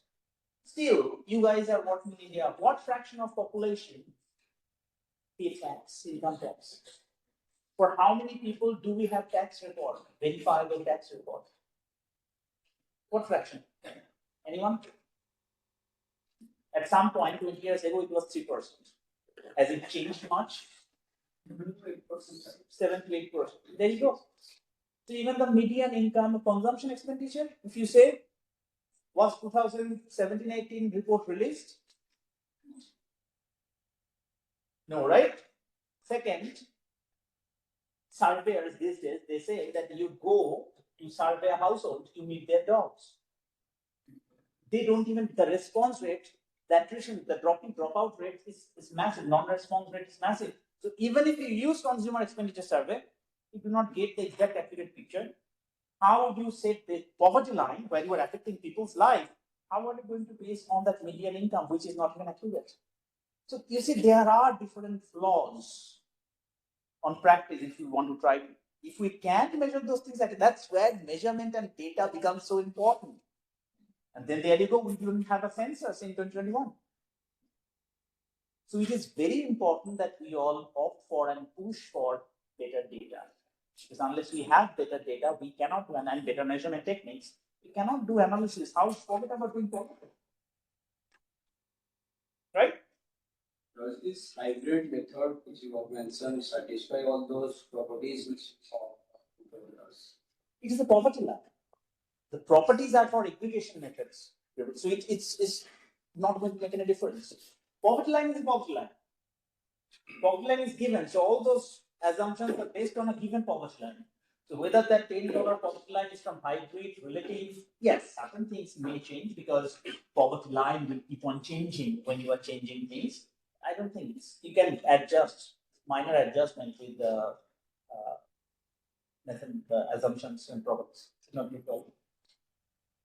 Any other questions? So I think Pratap will post an assessment, an assignment exercise. It's not assignment, it's an exercise for your practice. There'll be 4 questions you will see, and they will be based on what we have covered today. Yeah. Try to do them in your evening. You don't have to do it by yourself. You just can just work together. It's not an assessment. But of course, your final day assessment may borrow some concepts onto exercises as well as lectures. Yeah. Try to solve them. I have designed them in a way so that it helps you to understand some of the materials that if I don't expect you to understand all 4 hours of materials just in one go. So that exercises will help. And if you understand some of the concepts, what we covered today better, then it will help you in the next day, the short module, right? You will probably put the assigned answer keys as well, but at night. So that you try yourself first, and then Pratap will eventually send the answer key as well. Tomorrow morning, we should be available here from 9:30 onwards. Our lecture will start at 10, but we'll be available 9:30 onwards. If you have any questions, either from your exercises or from forward today, I'll be happy to respond to or answer. Sounds good? Very good. Thank you so much. Everyone has data in the laptop. Yes, sir.